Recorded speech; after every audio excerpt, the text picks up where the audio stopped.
Hi Ben, Matthew here from Built.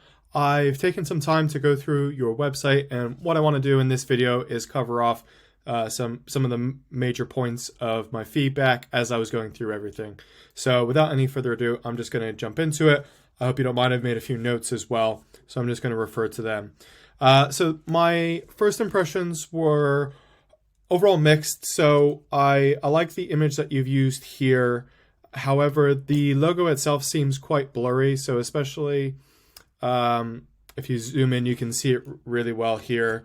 So I don't know if a company designed your logo. If so, I would try and just ask them for the highest quality version that they can give you, preferably a PNG that you can upload to the website, and I think that would work really well. The text here is fine. I would expect to see it maybe centralized, so it's just a little bit further down. One thing that I did notice, and I'll show it to you here. On mobile, I had a look at the website on my phone, and I noticed that the text here was cut off. So I don't know if that needs to be reformatted or something like that. But obviously you want to make sure that the text is fully visible, regardless if you're looking at it on a phone or on a laptop like I'm doing now. So I just wanted to make you aware of that as well. The next thing I noticed is that this button here, I anticipated it would take me to the contact form that's at the bottom of the page.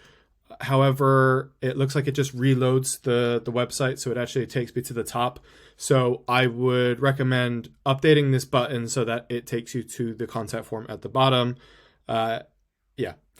Next thing I wanted to go over was I really like the fact that you've used these logos here. I would say maybe make the gas safe logo a little bit bigger just so it's a little bit more uniform and neat and kind of matches the size of these other logos. But I really like the fact that you're including these here. You're trying to build trust with potential customers. You've even included your gas safe ID, which I think works really well. The images you've used here they're fine. But one thing I did notice is that you've got really good images of your own work.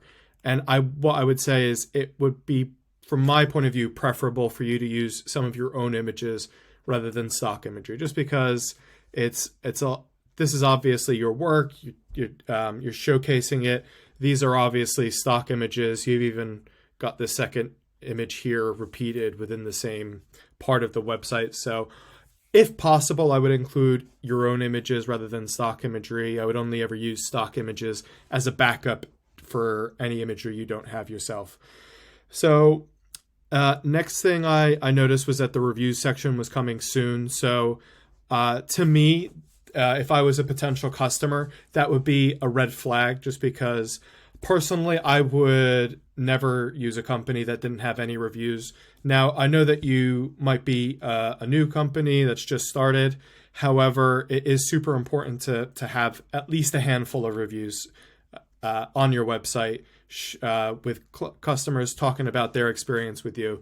That is something that potential customers will be looking for. And when they come across this section, they'll think, okay, reviews coming soon. Why are they coming soon? Is it because he doesn't have any happy customers? Is it because he's a relatively new company? And that will just raise more questions than it answers. So best case scenario, you fill this section here with at least a handful of reviews. If you don't have any yet that you can use because you're brand new, then I would just remove this section altogether. But much more preferable, I would really recommend getting your customers to leave your review. Now, I know it can be difficult to get customers to leave a review in the first place, but I would try and push them where possible. So even if you just get in touch with people you've done work for a couple months ago, just making sure that you try your best to collect them.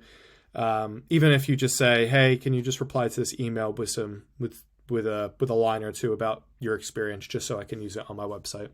I think that would work really well. As kind of mentioned previously, I really like the gallery. I like the images you've used. They're nice and high quality. Obviously, good. Looks like good quality of work and nice and tidy. So I think these work really well, and it would make sense to, where possible, use these or similar images throughout the rest of the website as well. Next thing was the contact form. Now, I noticed a couple of things. First thing I noticed was that where it says address, it says street, city, zip code. So that's obviously an Americanism.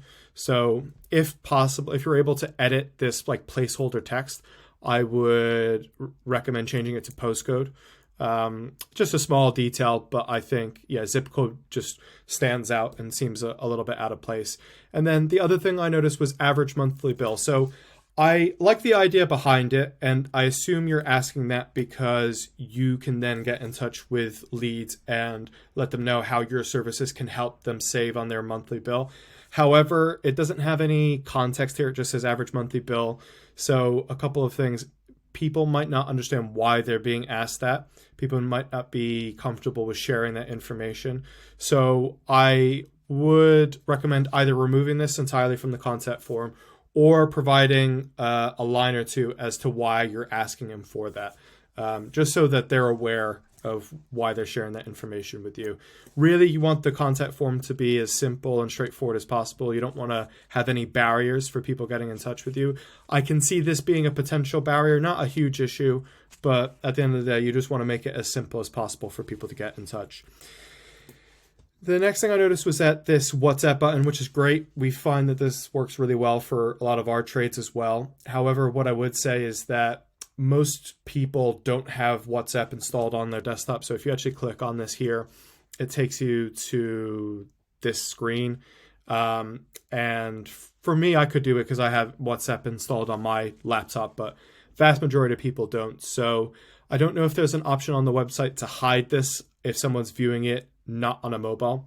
Obviously, you want to show it on a phone, but if someone's looking at the website on a laptop or desktop, if possible, you're able to hide this button. If not, it's not the end of the world. But yeah, I just think that might potentially confuse people if they don't have WhatsApp installed and they're looking at the site on a desktop. The next thing I noticed was the Facebook links. So to be honest, I think this scrolling feature would only work really well if you have multiple social media profiles. So for example, if you had TikTok, Instagram, LinkedIn, and I'm not necessarily suggesting you do that, but the fact you've only got the one social media, it doesn't need to be like a scrolling bar. It can just have the Facebook logo, something much more simple. It just seems a little bit strange that this is it's just like infinitely scrolling Facebook. Cool. So those were my like little bits of feedback on the website itself. I did want to go into some of the bigger picture stuff. So one thing, well, I noticed that you built the website on GoDaddy and it looks like it's just a one-page theme. And that's absolutely fine depending on what you want to do with this website. So a one-page website is absolutely fine if you're telling people to go here or the links on your business cards and you're driving people to the website. However, if you want people to discover your business, come across your business, if they're doing a Google search or something like that, it's going to be very difficult to rank highly in Google with a website that's only one page. So I had a look at Tiverton boiler installation. I also had a look at Tiverton heat pump installation. And I noticed that your website wasn't appearing for either of those searches on the first page. And I think a big part of that is because it's such a small website. Now, again, it's fine if you want this site to act almost like an online business card where you send people to it.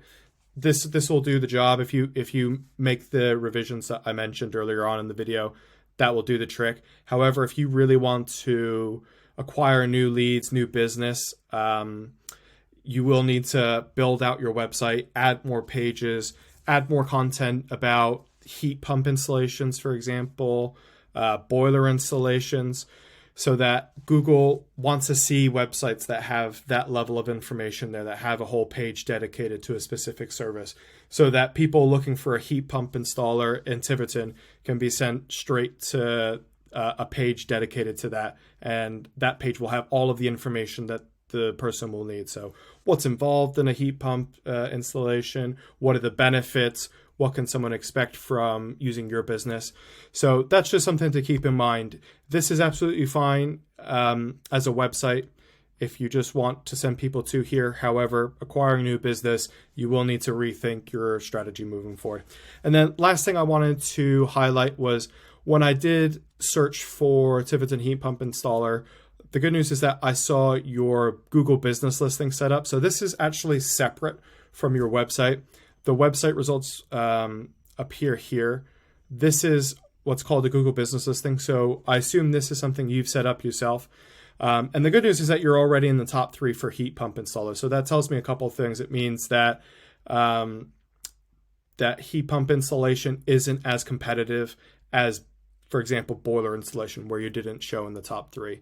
Now, what I would really recommend, as you can see here, it says no reviews. I would highly recommend asking your customers to leave you a Google review, because that has a huge impact on how the listing ranks in Google. So thankfully, you don't have really strong competition in your local area for heat pumps. However, for boiler installations, I couldn't find you. So I would highly recommend asking your customers to leave you a Google review, and that will have a direct impact on how this ranks across local search results. Cool. So those are my main bits of feedback. I hope this has been helpful. However, if you have any questions, just let me know. More than happy to answer any questions by email. Alternatively, happy to jump on a call, especially if you're interested in the services we offer. More than happy to talk through how we can help. So yeah, just let me know if you do need anything. I hope this has been useful for you, and speak to you soon. All right. Thanks, and speak soon. Bye-bye.